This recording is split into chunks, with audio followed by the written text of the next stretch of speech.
The Toronto Blue Jays are at a crossroads. On one side, there's genuine momentum. A big win snapped a 4-game losing streak. Addison Barger is back in the lineup. And a young catcher nobody was talking about 2 weeks ago is quietly becoming one of the most compelling stories on this entire roster.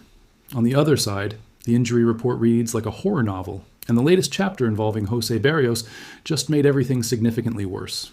There is a lot happening with this team right now, and none of it is simple. So let us get into all of it. Let us start with the most urgent and alarming piece of news to come out of the last 48 hours, because everything else needs to be framed around it. Jose Berrios is scheduled to visit renowned elbow specialist Dr. Keith Meister on Tuesday to determine the next steps for his elbow. His most recent MRI showed inflammation and, critically, small changes to that initial injury, the stress fracture in his right elbow that has kept him off the field since spring training. Manager John Schneider confirmed this Friday before the series opener against the Los Angeles Angels, noting that a follow-up in-person evaluation with Meister is the next logical step. In the meantime, all of Berrios' throwing has been shut down.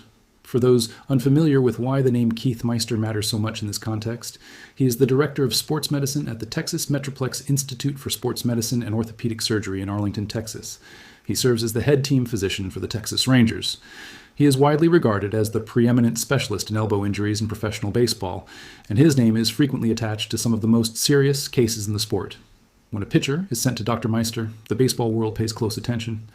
What makes the Berrios situation even more alarming is the chain of events leading to this point. Earlier this spring, Berrios underwent an MRI as part of an insurance physical when he was attempting to join Puerto Rico for the knockout round of the World Baseball Classic. That scan revealed inflammation in his right elbow, a different type of inflammation from the elbow issues that had cut short his 2025 season. He was subsequently sent to see Dr. Meister the first time, and the diagnosis that came back was a stress fracture in his right elbow. At that point, Schneider described it as a relatively good report, noting that Berrios should be able to resume throwing within a few days, though he would miss the start of the regular season. The plan from there was straightforward. Let Berrios build his arm back up gradually, get him healthy, get him into AAA Buffalo for a few rehab starts, and bring him back to the Major League rotation once he was ready. And for a while, that appeared to be on track. He was pitching pain-free. He returned to the mound in AAA. The Blue Jays were cautiously optimistic. Then came his most recent start on May 3rd in Buffalo, and everything unraveled. Berrios allowed 7 runs on 6 hits, including 3 home runs in just 3.2 innings. He walked 4 batters. He struck out 1. And after the start, symptoms in his right elbow and forearm began to surface again. Now he is shut down from all throwing, heading back to Dr. Meister. And his 2026 debut, which was already significantly delayed, has once again been pushed into deep uncertainty. Nobody's officially saying Tommy John surgery at this point. But the combination of worsening inflammation, structural changes to an already fractured elbow, and a visit to the most prominent elbow surgery specialist in the sport is not a combination anyone should take lightly. At the very minimum, the realistic hope is that Berrios avoids surgery and can return at some point before the end of the season. The realistic fear is that he cannot.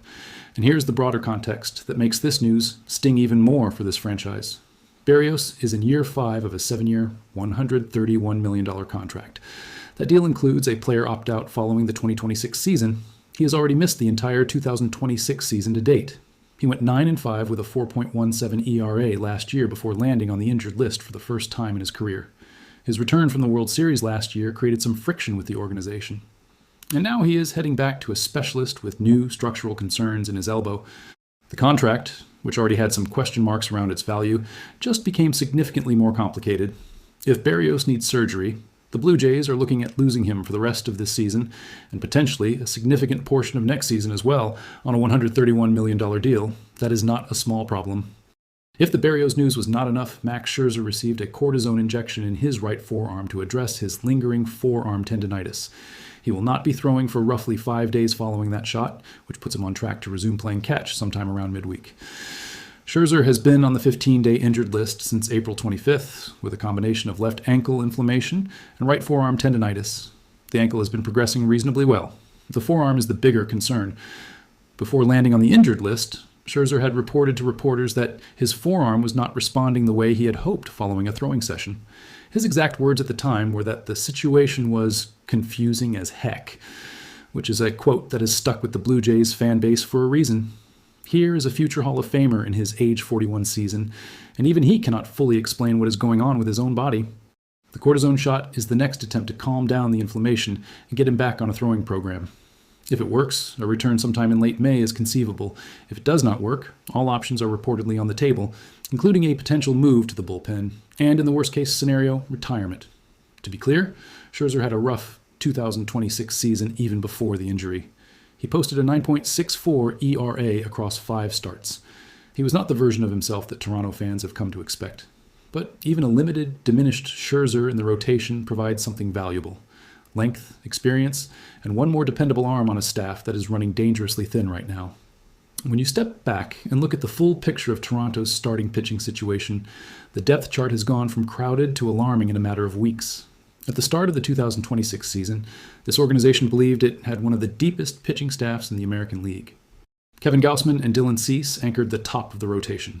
Trey Yesavage was being carefully managed as a breakout postseason hero entering his first full season.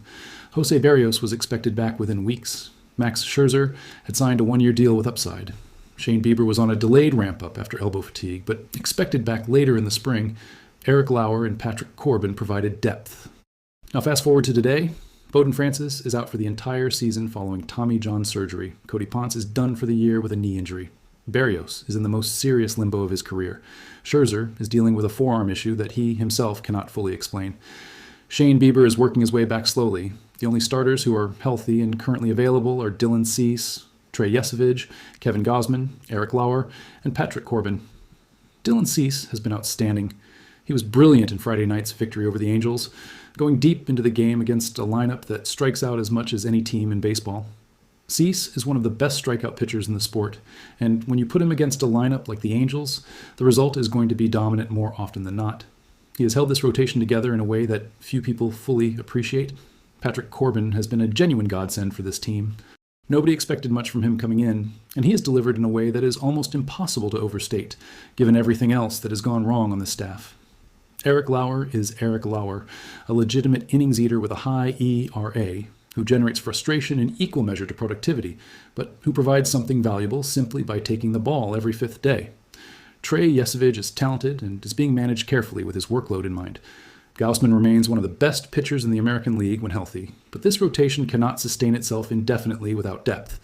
The bullpen is going to get overworked. Cease and Gausman cannot pitch every 3rd day. Getting Bieber back matters enormously. Getting Berrios back, in any form, at any point this season, would be massive. And in the meantime, the club needs to tread water. Friday's win over the Angels was a step in the right direction. But every game that goes forward is an exercise in rotation management that gets harder by the day. The good news on the pitching front is that Shane Bieber is scheduled to throw a live bullpen session Tuesday, his first time facing actual hitters since Game 7 of the World Series. He felt good coming out of his 2-inning bullpen session at Tropicana Field earlier this week. A live batting practice session is a meaningful milestone, and if that goes well, a rehab assignment could follow within a week or two. Nobody should rush Bieber or have unrealistic expectations about what he can provide immediately, but getting him back and healthy would restore at least one layer of depth to a rotation that desperately needs it. Meanwhile, Yimi Garcia has begun a minor league rehab assignment, which is also encouraging. Garcia is a legitimate late-inning weapon, and having him return to a bullpen that already features Lewis Varland, Tyler Rogers, Jeff Hoffman, Mason Fluharty, and Spencer Miles would make one of the stronger relief corps in the American League even more formidable. A healthy Garcia, tucked in behind Cease or Gausman in the 6th and 7th innings, is a significant advantage. Now, let us shift gears and talk about a move that caught a lot of people off guard, and honestly, set off a fair amount of debate among the fan base. On Saturday, the Blue Jays activated Addison Barger from the 10-day injured list, and, in a corresponding move, optioned Yohendrick Piniango to AAA Buffalo. Let that sink in for a second. Yohendrick Piniango, one of the hottest hitters on this roster since his Major League debut on April 26th, was sent back down to the minors. Through 10 games and 27 plate appearances, Piniango hit .423 with a .906 OPS. He had 11 hits. His expected batting average on StatCast was in the elite range. His bat speed is elite. His strikeout rate is remarkably low for someone at this stage of development. He plays solid defense. He had bad intentions at the plate, as manager John Schneider put it, and this lineup has been starved for exactly that kind of energy all season long. And they sent him down anyway. Schneider acknowledged it was a tough decision, and to his credit, he gave a straightforward explanation. The thinking, paraphrased from his comments to reporters including Shea Davidi and Arden Zwelling, was essentially this. The club wants to give Jesus Sanchez a longer leash to figure things out at the plate. And if Piniango stayed on the roster, there would not be enough playing time to keep him sharp and simultaneously give Sanchez the opportunity he needs. Keeping both of them in the outfield with Barger now back means one of them is relegated to a pinch hitting role. And for a 24-year-old like Piniango, who needs consistent at-bats to develop, sitting on the bench while seeing 2 to 3 pinch hit appearances per week is not a viable long-term solution. Brandon Valenzuela, from a breakdown by Sportsnet's writers, makes the logic even clearer. With Barger back and playing right field versus right-handed pitching, and Jesus Sanchez taking the left field corner in that same split, and George Springer still in the DH role, there simply is not a starting spot available for Piniango against right-handed pitching. And against left-handed pitching, the club leans toward Davis Schneider, who offers additional versatility and platoon value from the right side. The uncomfortable truth that comes along with this decision is that Davis Schneider's 2026 numbers have been poor. He is hitting in the very low range of production. 2 of his 8 hits on the season have come against position players serving as emergency pitchers, one of which was a home run that inflated his OPS significantly. Strip those away, and his effective production drops to a level that would concern most managers. He is being kept around for his right-handed bat and his roster flexibility, but if he does not start hitting genuine major league pitching very soon, that justification runs out of runway quickly. In the meantime, Piniango will go back to Buffalo, where he was mashing before his call-up, and get everyday at-bats. The Blue Jays have made it clear they expect to see him again this season. Schneider said he fits in well with the culture of this team, knows his role, and will be ready whenever he gets called back up. He is a legitimate piece of this organization's future. The hope is simply that Jesus Sanchez figures things out offensively and justifies the decision that was made here. Addison Barger's return is genuinely exciting, even if the circumstances around how it was made possible have stirred some debate. Barger has not played since April 5th, when he suffered bilateral ankle sprains trying to beat out a ground ball. He started the season cold at the plate, just 1 hit and 19 at-bats, but the Blue Jays are essentially throwing out that sample size entirely. The track record before the injury is what matters. In 135 games last season, Barger hit 21 home runs and drove in 74 runs. In the postseason, he was elite, slashing .367 with 3 home runs and 9 RBIs across 17 games. He was a cornerstone of Toronto's World Series run. He has the kind of power bat and feel for the big moment that this lineup has been missing badly in 2026. With Kazuma Okamoto firmly established as the everyday third baseman, Barger slots in primarily at right field, though his ability to slide over to third base in a pinch provides useful defensive flexibility. Schneider said he hopes to see intentful swings, some slug, and a good approach from Barger immediately. That is not an unreasonable expectation. But there is always a period of adjustment when a hitter returns from 5 weeks of inactivity. The ankles need to feel right, the timing needs to recalibrate, and the swing needs to find its rhythm. Give him a week or two before making any real judgments. The talent is there. The history is there. This lineup needed another right-handed threat who can drive the ball out of the park, and Barger represents exactly that. Perhaps the most exciting subplot on this entire team right now is what Brandon Valenzuela has quietly done since stepping into an expanded role behind the plate. The 25-year-old switch-hitting catcher, acquired from the San Diego Padres at the 2025 trade deadline in exchange for Will Wagner, has completely seized this moment. Valenzuela has 3 home runs through 22 games. He has posted a WRC+, well above league average, which by itself would be an impressive output for any catcher, let alone a rookie filling in for one of the best defensive backstops in baseball. In his most recent performance against the Angels on Saturday, he went 4 for 5 with a home run and 4 RBIs, the first 4-hit game of his major league career. That 3-run home run reached an exit velocity of 111.4 miles per hour, making it the hardest hit home run by a Blue Jays catcher in the StatCast era. But the offense only tells half the story. Valenzuela's defensive profile is what truly sets him apart. He has elite arm strength, a strong caught-stealing rate, and advanced receiving skills developed over years in San Diego's farm system. On Saturday, he threw out Jorge Soler, trying to steal a base to preserve a run, a play that required a combination of quick release, accuracy, and timing that veteran catchers drill for years to perfect. Alejandro Kirk is the franchise cornerstone behind the plate, and his return from a fractured thumb remains the primary objective. But Valenzuela has made the conversation around this catching position significantly more interesting than it was 6 weeks ago.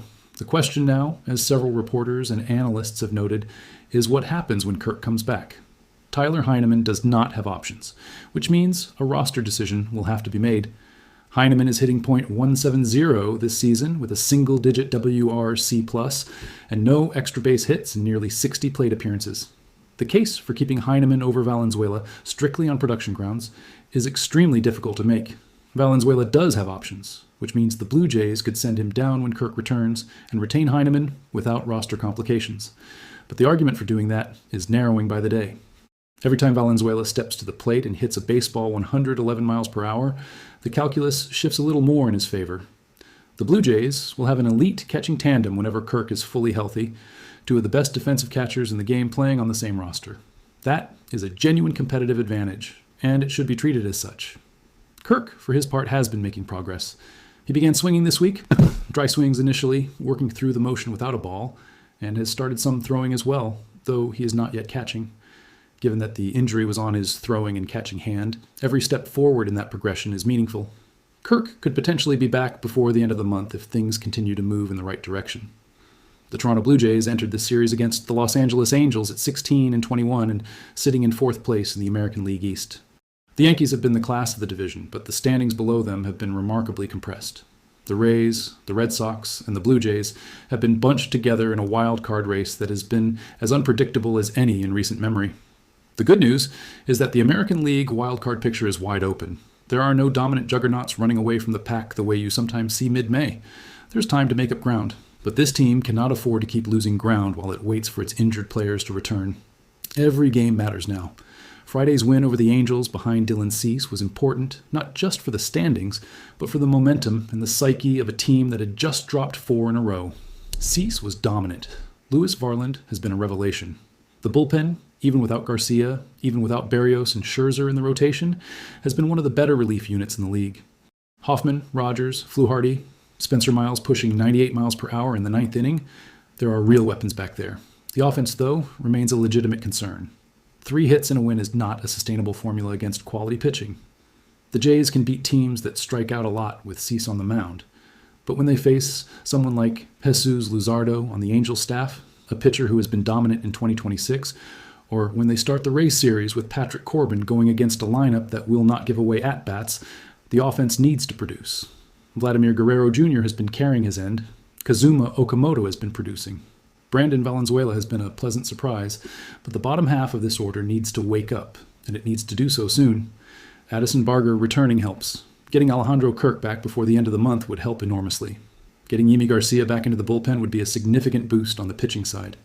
And if, and this feels like an increasingly significant if, the Blue Jays can somehow get a healthy Jose Berrios back at some point this season, the complexion of this team changes dramatically. If they cannot, this front office is going to have to make some decisions about rotation depth at the trade deadline. For now, the job is to win games, one at a time, keep the wildcard race close, stay healthy where they can, and trust that the talent in this clubhouse, when it is actually on the field, is good enough to compete with anyone in this league. Because it is. The pieces are there. The question is whether they can be put together at the same time, and how much of the season will be left when they finally are.